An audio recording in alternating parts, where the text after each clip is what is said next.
Hi everyone, I'm Harley D, and today we're going to be making bass like this and bass like this. Okay, so let's get straight into it. Okay, so what we're going to be going over today is the bass stabs and some of the other parts that I've made from the bass stabs in this track. But yeah, what I'll do first is just give it a quick play and then we'll get straight into it.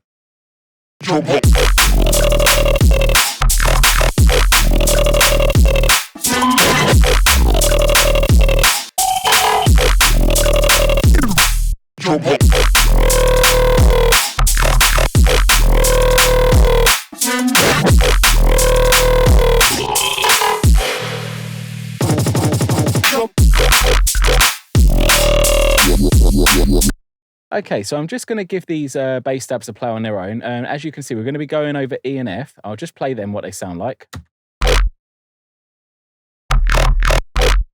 And yeah, what I've got is basically the serum patches bounced down to audio, just so I could just do a bit of resampling. So I've time stretched it, and I think I've done some reversing, no pitching.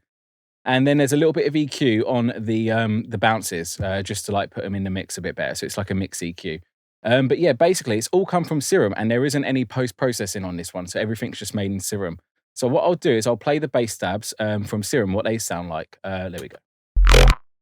There's that one there. As you can see, I've basically resampled this one to that. And then this version here. And I've just turned that one into this one here. And we'll look at a bit the other ones further along, but there's not really much to that. It's just some different placements. So yeah, first thing I'm going to note is what I've got on the master bus, I think. So I'm running it all into a clipper. There's no gain on the clipper to start off with. That's just going to be clipping it all off. And then I'm using Elevate. So what this is 4 dB of soft clipping and 4 dB of limiting. And what I'm actually going to do though is because I'm going to be bouncing down the serum patches, I'm actually going to turn the soft clipping only down to like maybe like 0.5 or something, just or even 0, but I'll leave it like 0.5 just to give it a little bit. And then when I've got them to audio is when I'll bring it back up to about 4. Otherwise, what you do is you would bring, you know, an extra 4 dB of soft clipping if you was to bounce it out with the 4 on it straight away. Then it would get run back into the master with another 4. And then you're just going to have, yeah, it's going to be too much for what this sound is. So yeah, let's get straight into the serum patch.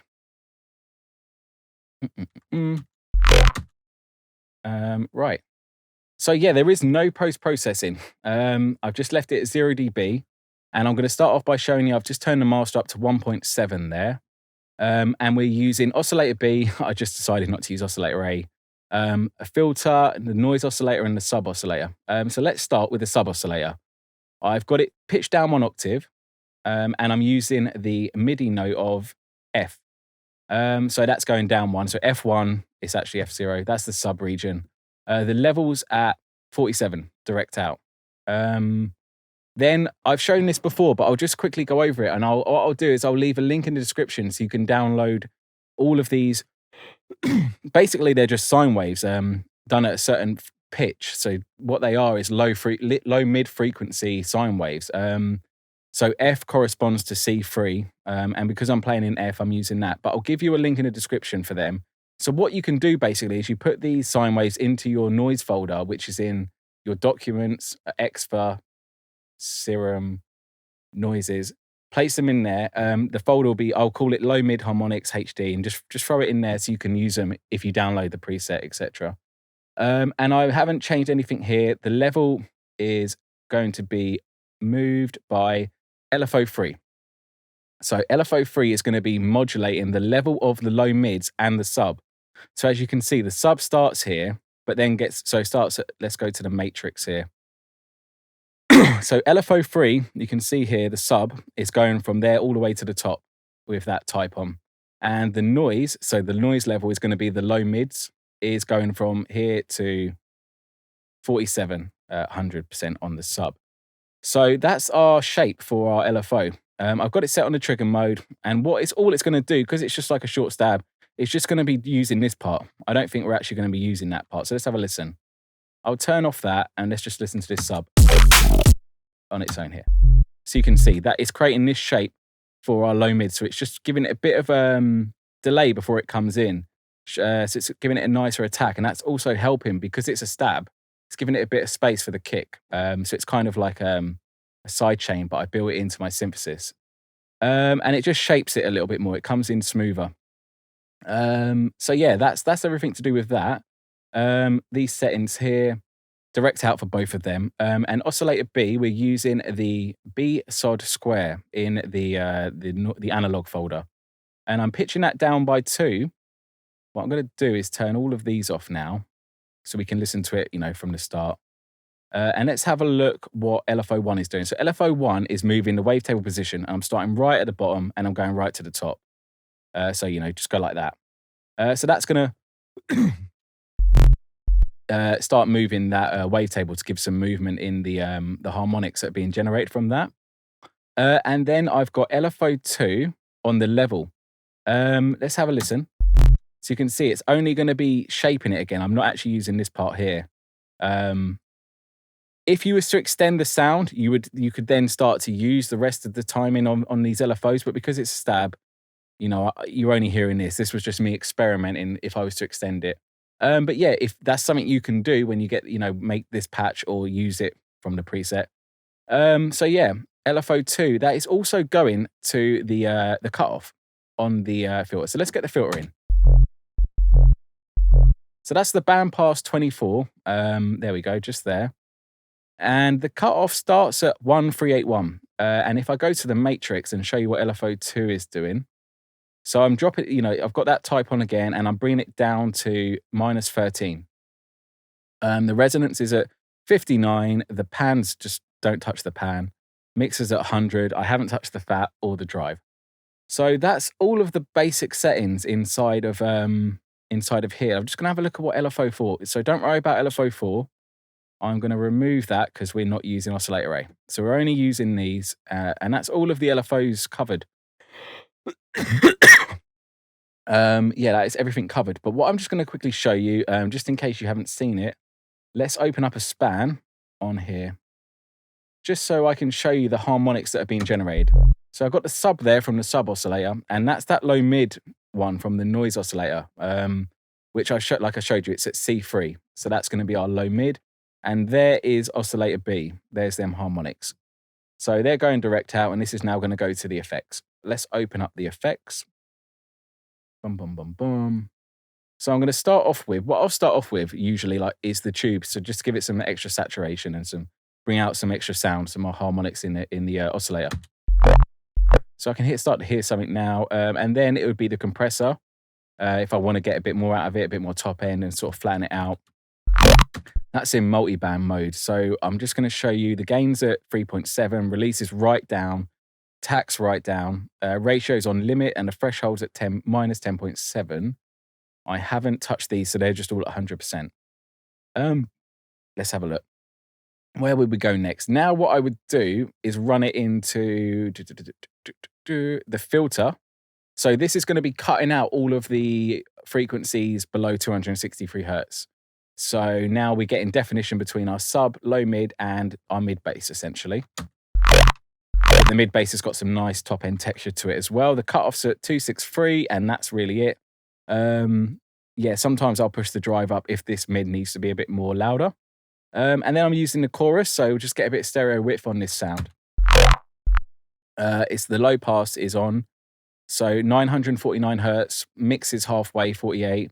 The delay 1 left, right, or whatever that is, delay 1 and 2 is 20 milliseconds respectively, each, and the depth's at 6.5, the feedback's at 19, the rate's right down. So that creates a nice bit of stereo width in the sound, but it's not going to really create too many phase issues because it's not affecting the low frequencies. Next up, what have we got? An EQ. So now I'm going to use this EQ before everything. So it's going to start to help, tame the sound and shape it, because it's going to then run into the tube compression and the tube distortion and the multi-band compression. So what I'm dropping is the low frequencies from 210 hertz with the the low cut. With the Q at 43. Sorry, is that right?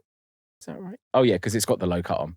Yeah, of course. And then the next one is just a bell curve, just to drop the frequencies at 782 hertz by minus 13.7.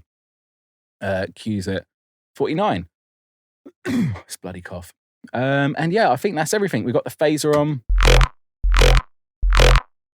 Doesn't do too much. 47%. Feedbacks at 44. Phasers at 180. Frequencies at 1605. Depths at 46. Rates all the way down. So yeah, that's everything in the patch there. And like I said, what I would then do is bounce that out, and then I'll go into how I've just done this one here. Okay, so before we do that, I'm just going to have a look at the variation.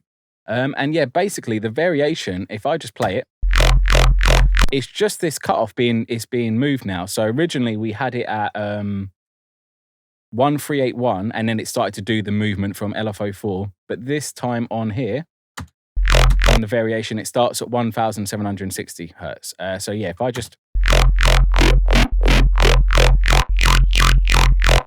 So you can get a different tone, creates different textures just by changing that cutoff. Obviously, if you go too low, it's going to start to sound a bit crap. But yeah, stick within these high ranges, and you get some nice texture and different tones.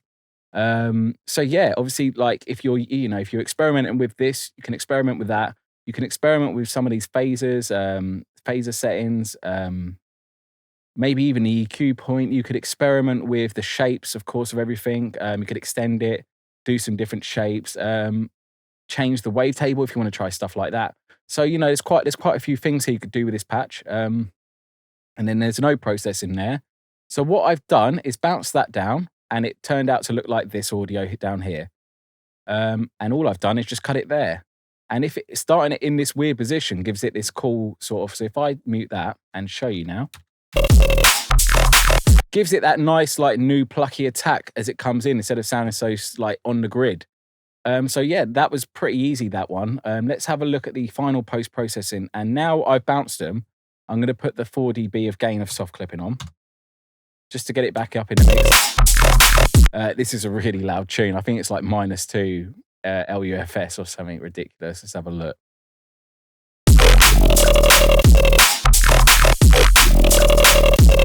Yeah, something silly like that.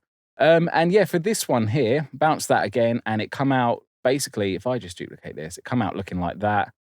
It was a long one, and I've just, it come out looking like this, actually. So I've actually reversed this one. Yeah, it come out looking like that, where it sloped in, if you remember. And yeah, I've just basically reversed it and then done that, just made it, like, speeded it up, basically time stretch it to there. And that's just created it to look like, be a little bit sharper, and I've just placed it off grid again. So basically it lets the kick hit happen, and then it comes in the opposite direction, so it sounds different. And then you can also reverse it again to get the other texture, the other thing. Oh, let's mute that. Or you can go like that. So it gives you 2 different variations just by reversing it, basically, which is pretty cool. Yeah, and I think that's everything with regard to the oh yeah, there's this version over here, so it's just one going like there, and then I've reversed one and I've put it back to normal, basically.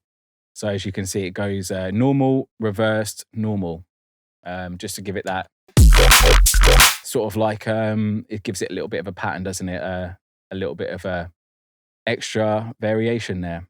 And I think that's everything. Let's have a quick look at the EQs now, the mix EQs. So yeah, once it's once it's been bounced out, because I've time stretched it and done some reversing, it's going over 0 dB again, but it's nothing to worry about. It's all going to be hitting the clipper on the master bus, and it's not too much. So what I've done though is just basically, let me just go like this. It's just a low cut there to start off with. Because if I go to B and delete that, let me just show you. See, there was that build up where I've time stretched it, and maybe some of the processing on Serum. You can see there's like this extra frequencies building up around 10 hertz, which are not great. So that's why the low cut's on. And then I'm just using this. So now let's zoom in quick. Very close, sorry. And I'm just boosting the sub at F1 where the main frequency is by like 0.5 dB to bring it back up. And then I'm dipping these frequencies here about 3 dB, so 100 hertz, 200 hertz. I just felt like they were a bit loud. You probably could have done that in the serum, but you know, it doesn't matter. Just like when you're only doing these amounts of EQ, it's not a problem. It's just fixing it in the mix. Essentially, they were just making the sound a little bit too muddy. And then I'm bringing up where the character of the sound is. It's something I'm always doing. Is finding where the fundamental frequencies of like the tonal part of the sound are, the character part, I call it. And I like to boost them and get them poking out of the mix a bit more. So that's the mix EQ, and it's the same on the variation. Oh wait, no, as you can see, look, on this one here, up here, the variation, I wanted to really bring the sort of like character out of the sound even more. So that's why I pushed that up there. So if I delete that, so you can hear that gives it a lot more, it was meant to be about E6, I think, or so F6. But yeah, that brings it out of the mix a lot more. It helps it stand out, especially when you've got such a saturated mix with like drums and everything. It's good to get them frequencies poking out, but not to hurt your ears. So yeah, I don't want it to go on for too long. I think that's everything I want to cover in this video. Yeah, so if you like the video, hit the like button. I'm going to put the preset in the description for Dropbox. Yep. So if you want to grab that, just have a look down below. And yeah, subscribe if you want to see more videos. And if you want to support me, the links down below for the Patreon as well. So exclusive tracks, sample packs, etc., etc.